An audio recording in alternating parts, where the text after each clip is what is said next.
Dengarkan baik-baik, terakhir. Ini sejarah penting ini. Ketika Tabbat yada abi lahabin wa tabba, ketika turun surat Tabbat yada abi lahabin wa tab, ketika surat ini turun mengenai paman Nabi yang sangat memusuhi Nabi, yaitu Abu Lahab. Istrinya bernama Ummu Jamil, julukannya Hammalatal Hatab, fi jidiha hablum min masad. Ummu Jamil marah-marah karena dia wanita Quraisy terhormat, cantik, tinggi, dan wanita dihormati di Bani Quraisy. Bani Quraisy ini kaum yang paling terhormat saat itu. Itu marah-marah bawa batu. Sayyidina Abu Bakar dengar Ummu Jamil mau datangi Nabi bawa batu. Ya Rasulullah, ini bibimu ini Ummu Jamil ini mau datang, bawa batu mau nempelin kamu karena nyaci maki pakai tabat yada abilah syair itu. Apa jawabnya Nabi? Inna lantarani, dia nggak akan melihat aku. Inilah dikatakan Allah dalam Al-Quran, wa idza qara'tal qur'ana ja'alna bainaka wa bainal ladzina la yu'minuna bil akhirati hijaban masura. Nabi membaca ayat Quran sehingga Allah berkata, Allah katakan ayat ini turun, wa idza qara'tal qur'ana ja'alna bainaka wa bainal ladzina la yu'minuna bil akhirati hijaban mastura. Dan ketika engkau wahai Muhammad qara'tal Qur'an, membaca Al-Qur'an, ja'alna bainaka, aku jadikan di antaramu, wa bainakal ladzina la yu'minuna bil akhirati, dan aku jadikan di antara kamu dan di antara orang yang tidak beriman kepadaku, tidak beriman kepada akhirat, hijaban mastura, aku jadikan hijab penutup dan mastur, sudah ditutup terus ditiraikan lagi. Jadi di situ ada dua penutup, dihijab dan juga ditutup. Ayat ini penting sekali. Ketika kita baca ayat ini, insya Allah kita ditutup dari pandangan orang-orang yang tidak percaya dengan akhirat. Berkaitan dengan ini, kejadian ini, kemudian sampai di depan Nabi, di samping Nabi ada Sayyidina Abu Bakar As-Siddiq. Ini yang bercerita Asma, putrinya Nabi. Putrinya Sayyidina Abu Bakar As-Siddiq.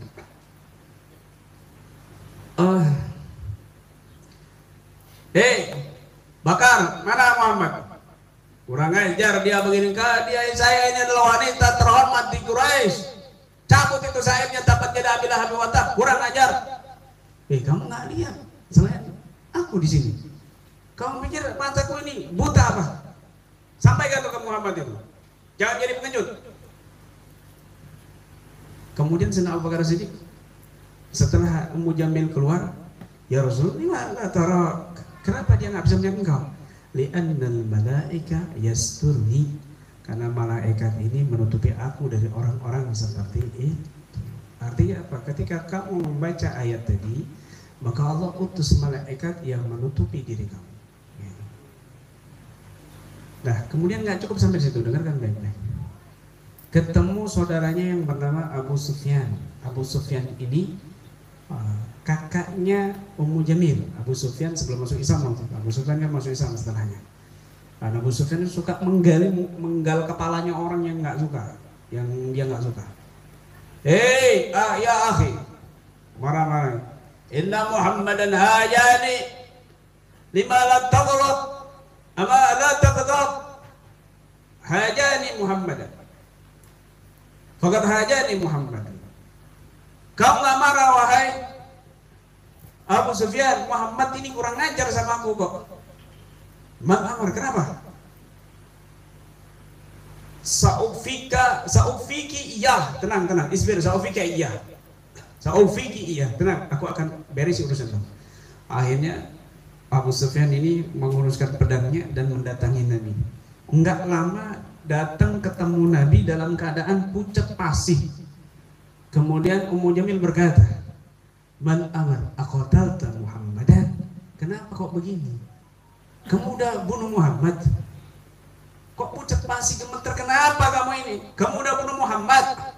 Ya ukhayya, saudari kecilku.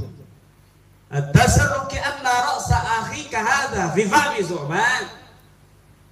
Atasarruki anna ra'sa akhik fi fa'mi Zu'ban. La wallah. Kamu mau kepala saudaramu ini dicaplok ular besar? Ya nggak maulah. Malah apa yang terjadi?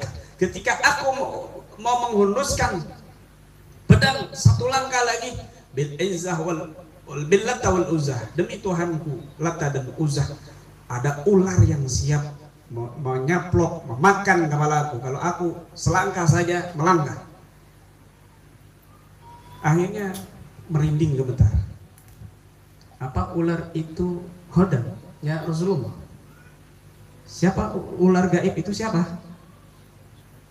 Siapa? Pasukan Allah. Pasukan Allah. Subhanallah. Apa jawabnya Ummu Jamil? Inna Muhammadan saharaka ya akhi. Muhammad sudah menyihir kamu, wahai saudaraku. Muhammad sudah nyihir penglihatan kamu, wahai saudaraku. Akhirnya marah-marah, Ummu Jamil ini menghasut anaknya, namanya Utbah dan Utaibah. Kebetulan Utbah dan Utaibah ini menikahi kedua putrinya Nabi SAW yang bernama Ruqayyah dan Ummu Kulsum. Sebelum datang wahyu saat itu, dan belum disetubuhi Ummu Kulsum dan Ruqayyah. Ruqayyah ini dinikahkan dengan Utbah, sama-sama sepupunya Nabi. Saking untuk apa kok? Padahal memusuhi kok menikahkan kedua putranya Utbah dan Utaibah kepada kedua putrinya Nabi, Ruqayyah dan Ummu Kulsum. Kenapa? Tujuannya itu untuk menghalang-halangi dakwanya Nabi juga. Disiksa kedua putrinya Nabi, dibully kedua putrinya Nabi, sampai diceraikan. Utbah menceraikan Ruqayyah dan Utaibah menceraikan Ummu Kulsum. Utbah ini nggak lama nanti masuk Islam, tapi Utaibah ini yang kurang ajar. Sampai dibawa itu Sayyidah Ruqayyah ke Rasul SAW, mencaci maki sampai dirobek gamisnya itu dan diludahi wajahnya Nabi, lalu diceraikan di hadapannya Nabi. Aku ceraikan nih putrimu ini. Aku nggak beriman sama kamu, aku kafir sama kamu. Terus disobek gamisnya. Ini tafsirin ya. Ada di Sirah Halabiyah juga. Ada di tafsir juga.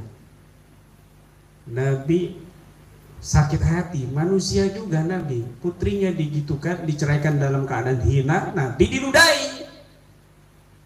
Akhirnya Nabi berdoa. Yang terkenal doanya, Allahumma sallit alaihi kalban min kilabik. Ya Allah, utus padanya anjing dari anjing-anjingmu, wahai Allah. Akhirnya dia gemetar, dia pulang. Didengar oleh Abu Thalib, pamannya Nabi yang lain. Aku dengar ponakanku Muhammad mendoakanku, wahai ponakanku. Iya, hati-hati dengan doanya Muhammad. Doanya Muhammad nggak pernah ditolak. Akhirnya dia dilaporan ke bapaknya, yaitu laporan ke Abu Lahab. Apa? Aku didoakan Muhammad. Apa doanya? Allahumma sallit alaihi kalban, Allahumma sallit alaihi kalban min kilabik. Bil izzah, bil Lat wal Uzzah, demi Tuhan Lat dan Uzzah. Muhammad doanya nggak pernah ditolak sama Tuhan.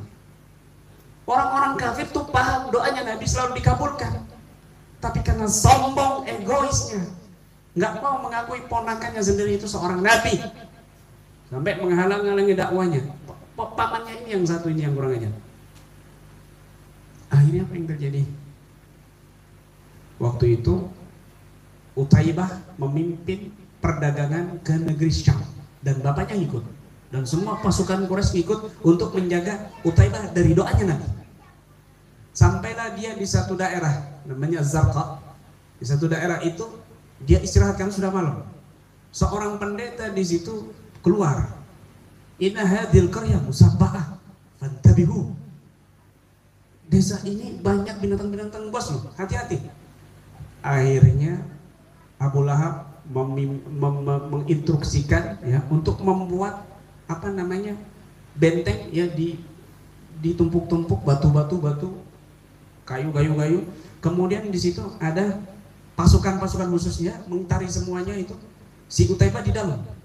Nah kemudian setelah itu senjata-senjatanya, setelah itu ada lagi kuda-kudanya. Jadi pembentengan yang sangat luar biasa. Apa yang terjadi setelah itu? Di tengah malam singa, bukan anjing lagi, singa yang keluar. Singa yang keluar sekali loncat, brak! Suaranya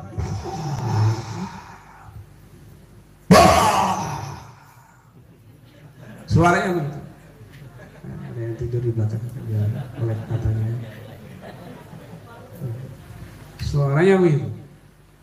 Keras, lebih keras dari tadi ya, takut pecah speakernya. Ternyata Utaibah melek. Intagama da'watumu, intagamat minni da'watu Muhammad. Aduh, kena doanya Muhammad, aku nggak bisa lepas. Yang lain langsung kedengaran suara itu, wah teriak, ini suara di mana? Pas dilihat oleh Abu Lahab, anaknya sudah siap mau dimakan singa dan dimakan kepalanya dulu, sampai bunyi kerak. Langsung ditelan semuanya, dihabisin semua, dimutilasi sama singa itu, habis. Mati dalam keadaan hina dengan doanya Rasul Shallallahu Alaihi Wasallam, karena dia itu menyakiti putrinya Nabi dan menyakiti hatinya Nabi Shallallahu Alaihi Wasallam. Apa yang terjadi setelah itu? Bagaimana nasib kedua putrinya Nabi Shallallahu Alaihi Wasallam, Ummu Kulsum dan Ruqayyah, seorang janda tapi belum pernah disetubuhi oleh Utbah dan Utaibah. Ruqayyah Allah takdirkan dinikahi oleh Utsman bin Affan, seorang sahabat dermawan yang tampan, yang terhormat, yang soleh luar biasa. Ikut hijrah dan masuk Islam setelah Sayyidatuna Khadijah masuk Islam, Ruqayyah juga masuk Islam nggak lama. Kemudian ikut hijrah dengan Sayyidina Utsman bin Affan, nggak lama dapat 2 tahun meninggal dunia. Akhirnya menikahlah dengan Ummu Kulsum, dinikahkan sama Rasulullah Ummu Kulsum dengan Sayyidina Utsman bin Affan. Makanya julukan Sayyidina Utsman bin Affan itu julukannya Dzin Nurain. Utsman bin Affan Dzin Nurain. Apa artinya Utsman bin Affan? Yang memiliki 2 cahaya. Sampai Nabi SAW mengatakan, seandainya aku ada putri lagi, aku nikahkan sama kau lagi wahai Utsman. Kalau seandainya Ummu Kulsum meninggal, aku akan nikahkan lagi putriku dengan kau wahai Utsman bin Affan. Allah balas yang sangat luar biasa bagi mereka yang bersabar, yang mau hijrah kepada Nabi SAW, yang mau merubah dirinya dengan diri yang lebih baik lagi, keadaan yang lebih baik lagi, mau berusaha. Ya Allah, ini luar biasa. Orang jika dia mengikuti ajaran Nabi, tidak menyakiti Nabi, tidak menyakiti putra-putrinya Nabi, tidak menyakiti keluarganya Nabi, tidak menyakiti umatnya Nabi Sallallahu Alaihi Wasallam, maka orang itu insya Allah Allah jaga, Allah bahagiakan, dan Allah kitari sekitarnya dengan pasukan-pasukan yang di luar nalar, baik berupa malaikat ataupun berupa apapun dari makhluk Allah Subhanahu Wa Taala yang menjaga dia sebagai wasilah sabab pertolongan dari Allah Subhanahu wa Ta'ala. Siapapun dia yang menghalangi dakwanya Nabi, yang menghalangi mahabbahnya Nabi kepada umatnya, yang menghalangi amar ma'rufnya Nabi Muhammad SAW untuk menyelamatkan umat mengenal Allah Subhanahu wa Ta'ala, menyelamatkan umat dari neraka Allah Subhanahu wa Ta'ala, dan dia berusaha menyakiti orang tersebut, maka Allah akan kirimkan azab. Allah akan kirimkan pasukan-pasukan yang meluluhlantakan dan menghancurkan mereka. Na'udzubillah min. Ini penting sekali. ada yang terlewat. Saya lupa ceritanya ketika perang Khandaq, ada satu hadis Nabi SAW, ya, ada satu hadis ketika hunalika batuliyal mu'minu wa zulzilu zilzalan syadida. Ketika Allah menceritakan saat itu kaum mukmin diuji dan digoncangkan dengan segoncang-goncangnya, mereka sampai balagatil qulubul hanadir, sudah hatinya sampai ke tenggorokan, sesek dadanya. Ujian yang sangat luar biasa saat itu. Pasti kalah secara logika. Ada satu sahabat yang bertanya kepada Nabi, wahai Nabi, ya Rasulullah, apa yang harus kita baca kalau sudah kondisi seperti ini? Apa doanya Nabi?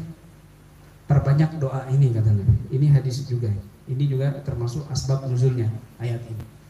Yaitu Allahumma astur aurati wa amin rawati. Dalam ayat yang lain, Allahumma astur auratina wa amin rawatina. Ada di wirid yang kita baca setiap pagi dan sore, yaitu wirdun latif. Allahumma inni as'alukal afwa wal afiyah wal mu'afata ad-da'imata fi dini wa dunyaya wa ahli wa mali. Allahumma astur aurati wa amin rawati. Allahumma fatrim baina yadaya wa min khalfi wa an yamini wa an shimali wa min fawqi wa a'udzu bi'azamatika an ughtala min. Ya Allah, ini doa dari Nabi ini. Akhirnya Allah kasih kemenangan dari perang Khandaq yang sangat dahsyat seperti itu. Gara-gara berdoa Allahumma amin, Allahumma stur auratina wa amin rawatina. Ya Allah, tutuplah aib kami. Ya Allah, tutuplah cacat kami.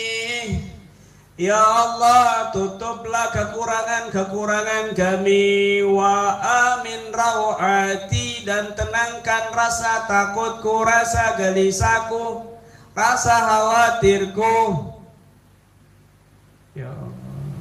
Nabi mengkaitkan dengan aib, dengan cacat, kondisi-kondisi seperti itu.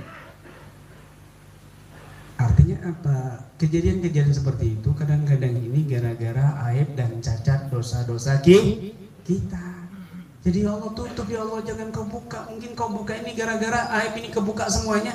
Akhirnya Allah turunkan adab secara umum. Idza amman ma'asi amma dararuha lil ummah.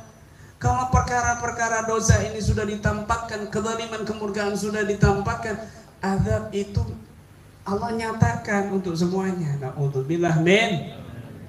Untungnya masih ada wali-wali Allah yang sayang sama kita. Ya Allah, jangan kau turunkan azab ya Allah. Tampung di punggungku ya Allah. Kasih penyakit buat aku ya Allah. Biarkan aku meninggal bawa azab dari umatmu. Asal umatmu jangan dimatikan ya Allah. Jangan kau hancurkan ya Allah umat. Akhirnya para wali Allah diangkat satu persatu membawa azab dan musibah dari umatnya yang dhalim, yang durhaka kepada Allah Subhanahu wa taala secara terang-terang. Mereka pahlawan tanpa jasa.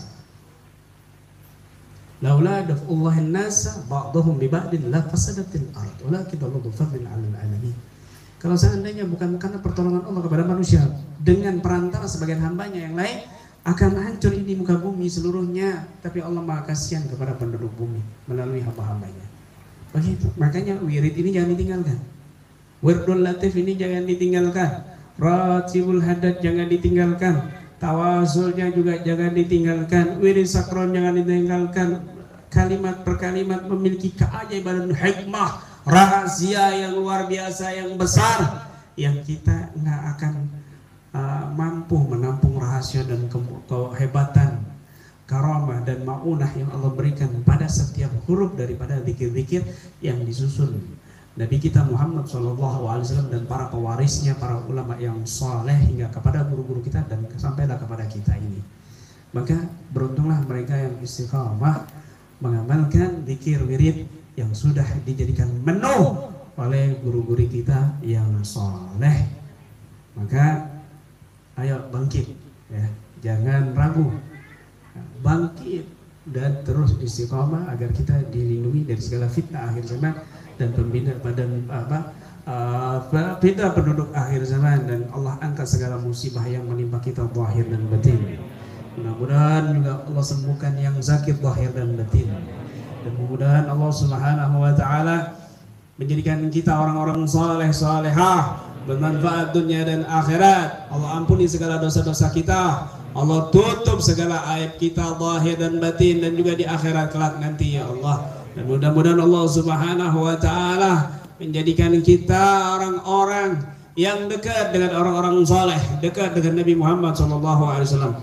Dan Allah panjangkan usia kita memasuki bulan Ramadan di tahun ini dan di tahun-tahun yang akan datang, dan Allah tulis kita termasuk orang yang mendapatkan Lailatul Qadar setiap bulan Ramadan di tahun-tahun yang akan datang dengan kemuliaan Nabi Muhammad sallallahu alaihi wasallam. Rabbana taqabbal minna innaka antas samiul alim wa tub alaina innaka antat tawwabur rahim. Waghfir lana wa li ikhwanina alladhina sabaquna bil iman wa la taj'al fi qulubina ghillan lil ladzina amanu rabbana innaka ra'ufur rahim. Rabbana ighfir lana wa li walidina warhamhuma kama rabbawna shighara. ربنا آتنا في الدنيا حسنة وفي الآخرة حسنة وقنا عذاب النار وصلى الله على سيدنا محمد وعلى آله وصحبه وسلم رب العالمين بسر الفاتحة.